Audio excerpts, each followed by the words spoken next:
Hello everyone. Welcome to this channel, to this page. And so my name is Claudia and I am Angelical Medium. And what I would like to do today, it is to share with you what is the intention of this channel. And so through my own personal story, hoping that you can get to find out your story and something that might help you in your journey. Anything that can help you to grow, anything that can help you. Perhaps it's only one thing and that's all you need to hear here today.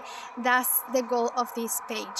The goal is that anything that has been shared with me through the angels send information, guidance, support, and I just pass that on to here through my own experiences with the readings that I do. It's I think sharing this is important for everyone's growth. So again, if there's only one thing that you take from here, I hope this is helpful. And so I would like to share with you a little bit about my story, so how I'm here today.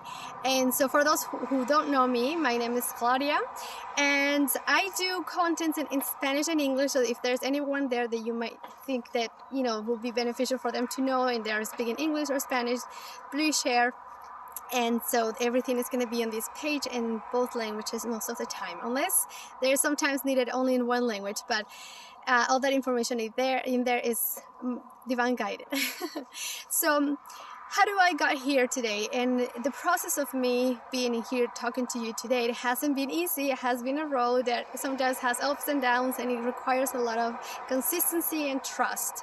So why I decided to do this is also for those who are just starting, especially for those who are just starting. I know the difficulties sometimes that we have at the beginning to understand many of the things that we are going through. And so that we may be experiencing something that we don't know how to explain it, and we feel that there is nobody out there to help us with that. So I been able to see the other side since I was a little child, but in my part of my story, how I chosen to be here on this earth, right? I was coming into a culture and religion, right? So there is some limited beliefs in there in how we can actually approach all of these metaphysical things, the spirituality, because there is a belief that you can't, or there are certain people who could do those things, connecting with the angels, connecting with God. And if someone else is doing it, it is wrong, right? So then you are doing something bad, or you're connecting with the wrong side of the energy, right? They say, okay, you're talking to the devil. So that was a hard process, because even though my family wasn't like that close-minded, we all had these little witchy things in there, and my grandma would always, on my mom's side, would always talk about their feelings and intuition, and kind of she would always predict things, and we call her the little witch. My mom, she would always share with me whatever she knew about all the metaphysical stuff, because in the house that I lived, we always heard and had some things happening, so it was not very unusual for us to know that.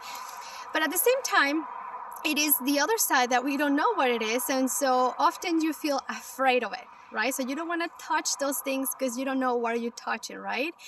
And there you can find also people who do not believe in any of these things. So the society makes a big impact in our lives, right? So what we're supposed to be doing or not. And often we go into the fact that if we don't see it, we don't believe it, right? So this path requires a lot of trust.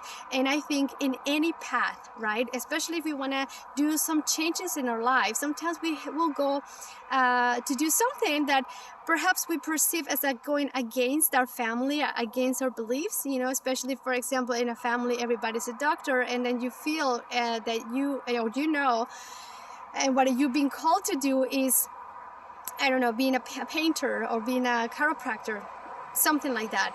So we don't trust those instincts, we don't trust the call, because we don't know how to stand for ourselves, right? Especially when we know that it's the right thing to do, and people are like, oh, are you sure that's not a good thing? And I truly believe they don't mean anything bad, but unconsciously there's those beliefs in there that will not let us move. So again, we have chosen that path over there, but going through them right here, that's the challenge. That's what we came here to do. So in my personal life was that, and at the age of 18, when I was 18, my mom passed away. So I had two little siblings and my dad, and I was living with my grandma, like my mom's side. So through my process on between the age of 15 to 18, my mom shared with me as much as she could, as much as she knew. There was not as much information as we have now, obviously. And she talked to me about astral travels and the stars, and she talked to me about all angels and things like that. After her passing, I remember having this experience very clear where she will come to me. I will see her walking towards me, and it was very real. And I remember telling that the next morning to my dad, and he was like, oh my God, no, that is not true. You are creating that in your mind because that's what you're wishing for, and so on. So they made me doubt of what I was watching, and I knew it was very real, yet the logic mind was trying to say, yeah, perhaps it's because my grieving process that I really wanted to see her and I just created it. But even that, if that was true, think about it, how powerful our mind is, that we can create things, because that's how we do things. We can create anything that we really want. But in this case, it wasn't my creation of my mind. It was just her coming and saying goodbye to me. It was many things since I was a kid that I experienced. I will hear, see, feel people. I will have these amazing dreams where I would talk to the other side, to ascended masters. And I thought, oh my goodness, I only have a great imagination with all this. But after her passing, there's a few things that happened in there. One of them was that she called me directly, and I have people that can witness that. And although it was a surprise, deep inside we knew, I was like, okay, that was her, right? And I always kept that in my mind and my soul and my heart. Yet I couldn't go more with that because I didn't know how, or, people will say, okay, you're just grieving. Again, go back to the same thing. So there was a limitation right there. Eventually, with this process, I will have experiences of out of body experiences. I will wake up and I will see myself floating on the room. I will see myself sleeping down there, and I feeling like, oh my goodness, I just died. Oh, what is happening? Not knowing what was happening. And then I was having more and more experiences about people might feel like you feel like heavy load comes on top of you. You can't move. In Spanish, we call it the dead comes on top of you, right? And I would see images and all that, and it was kind of scary because I didn't know what it was. So I was trying to look as much help. I would research when the internet was coming out a little bit more, and to research about it. I'll go to the church, and the priest will say, well, pray, give me some holy water, and that helped sometimes. Yeah, definitely, just kind of putting that prayer over there, because I truly believe that religion is not a bad thing, right? As long as we understand that it helps us to understand what is spirituality and the connection that we all have with all it is.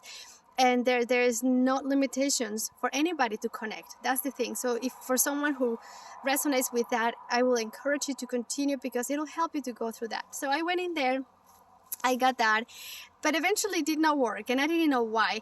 But very intuitively, what I was doing, I was asking my angels, my guardian angels, God, Jesus at that point, Mary, to put me in a bubble so nobody would touch me, so I would sleep better, and I will visualize them in each corner of my bed, and that would work so amazingly. But sometimes I would not understand why it would continue. Now I understand that sometimes I will forget to do it, and it was not like because if I don't do it, it will still happen.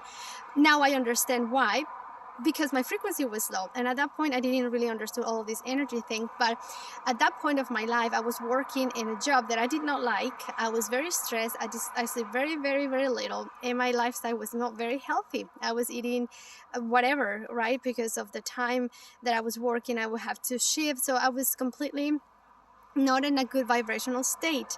So when that part did not work, I went through the science side, and I said, okay, I know that this is stress, right? When we are stressed, and then we go through this state, which is called the sleep paralysis, and we all go through that, and there's a frequency that we all go through when we are waking up and going to sleep. But at some point, physically, you can say that your mind is awake, your body is not quite there yet, okay? So you can see things and you're visualizing things. So we say, okay, we're hallucinating. So I wanted to go that way, because the other side was making me quite scared to think about there would be something bad, coming to me. Then I understood that if I was stressed, I would do things that would help me to feel better. So I started looking about my diet, sleeping a little bit more, doing a little bit changes in my life, so then I would not feel stressed, right? And that helped. Now I know that basically what I was doing, I was, raising my vibration right there, and I was able to clear up of that. So when we are in a low vibration state, we will experience, same things alike. And if my vibration was high, I was having different experiences for sure. So my whole life went like that, with experiences like that, and always knowing, but just not really wanting to go deep into that because I was afraid of that. A few times in my life there is angels or metaphysical things to popping into my life, but I thought it's like, no, I don't want to go there because I don't know what is happening in there. I don't want to open a hole in there that I don't know what can come out of there, right? And then eventually I moved out of Mexico. I go and live in Canada. And especially there, I was by myself, so I've never been completely by myself. I had always my sister, and I had, even though my husband was there too, when my husband was working away, my sister was really close to me. And so being there by myself, and I didn't want it to I also would like to say that at this point, I have never been sleeping with the light off. I could not do that, and my husband could not understand why. And I said, I just can't, I'm afraid. I cannot tell you why, but I am afraid.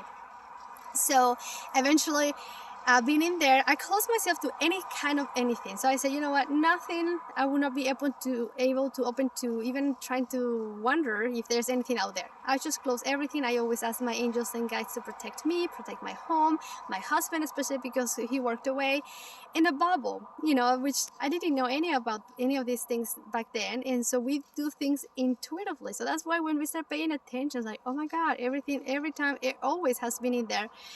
So now, I consciously put myself in a bubble, or in a shield, in a rainbow shield, protected by the angels. And I didn't know that back then, but I was already doing it. So that's how they work with us. They always guiding us.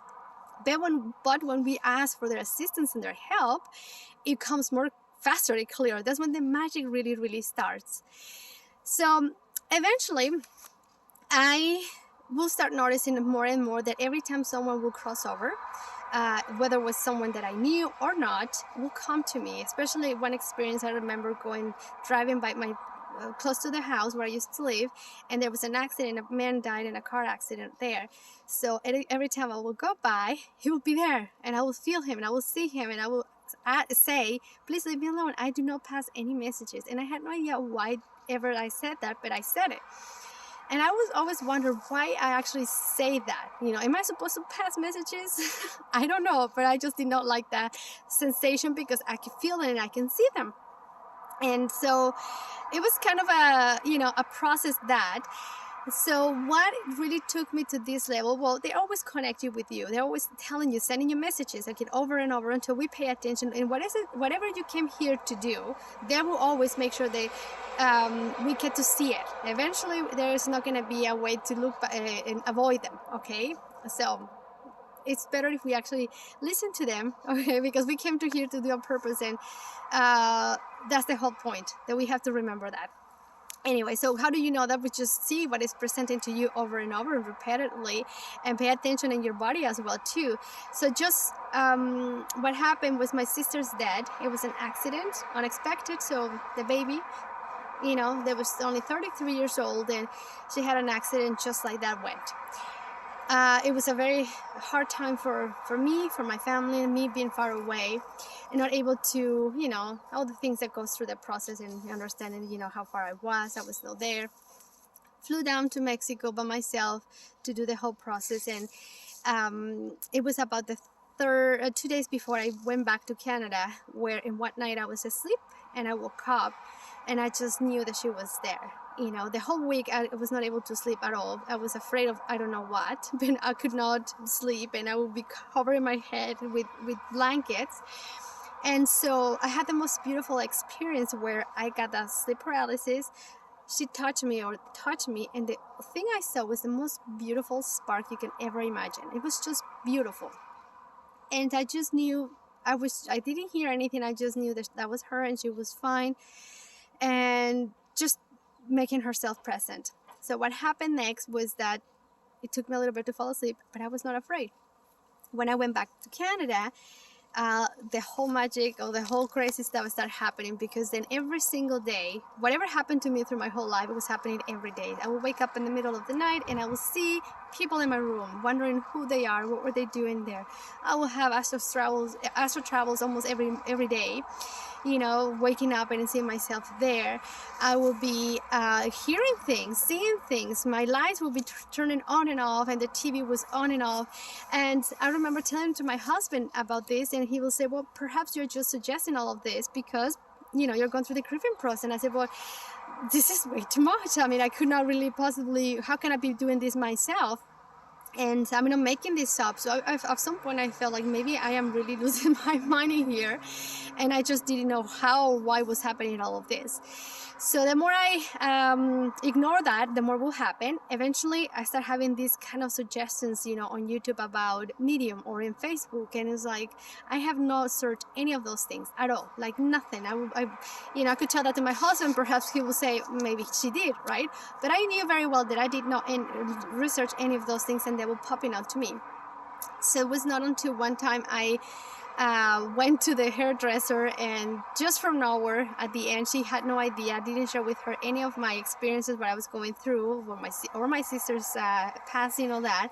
I wanted just to go there and forget about everything.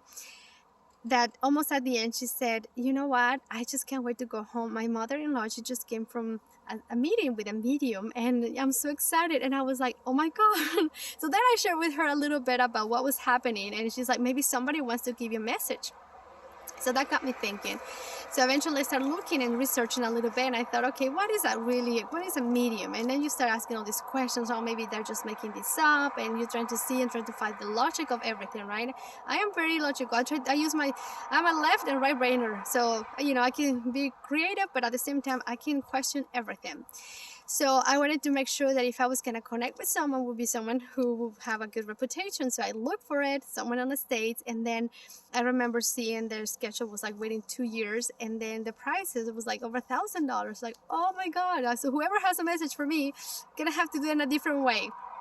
Stop doing it and increase all these callings, you know, on my side and my everyday, and my day by day, day to day. So it was at one point that I started looking, and I found there was a medium in my town where I was living. And it took me a little bit to actually make an appointment, because I wasn't sure what was I doing, if I should or should not, because of course, you know, all these limited beliefs or these ideas that maybe something bad would happen. So it took me some time, but I did it, and it was the best thing I had ever done. First of all, because I have never met this lady. I had never met Angie, which is just an amazing, she's my coach. And she never, you know, it was by the phone. It was not even on Zoom or anything like that. So it was just on the phone, and I was able to, she was able to describe me all of these things about my mom, my sister, even my sister. She only been gone for probably about a month or so. And so she was able to pass me the messages, give me some detailed information about them, and confirm that I was not going crazy. Okay. So it was amazing. It was a great experience. So then I booked another appointment, and I went back in there, and I think I did a third one. And then she's like, well, how can I help you? Because really, you know, this is good to know that we are not alone, but we cannot always rely on our life, you know, like that. So we have to also continue growing. But deep inside, what I wanted for me to do, it was just to maybe hoping that she will see what I was going through, and that she could help me into understand, you know, all of those things that I did experience and I was going through. So one thing here I learned too, and that happens to me also when I'm doing readings, is that you will get some information about, say, you have some abilities, you know, about your psychic, or you could be many things, especially people who are mediums as well too, right? But what happens, I was hoping that she would tell me instead of me asking her. And here's the thing, the free will, it takes in place right here. So we just have to ask for that, okay? The angels will give that information also if we ask for that. And the same thing happens here. We can just say, hey, you have to do this. It is, you know, our asking that will make things happen. So at the third time I said, hey, well, this is what is happening. I was just wondering if you could help me, maybe you do coaching, I don't know, something that could help me to understand more of this process. But when I was doing this, it wasn't for me to do a business of it at all. It was just to understand a little bit of what I was going through, the things that I experienced, and it took me to a journey which is going inwards, to knowing about myself, who I am, and then eventually you understand what did I come here to do. And one thing takes you to the next thing. It is a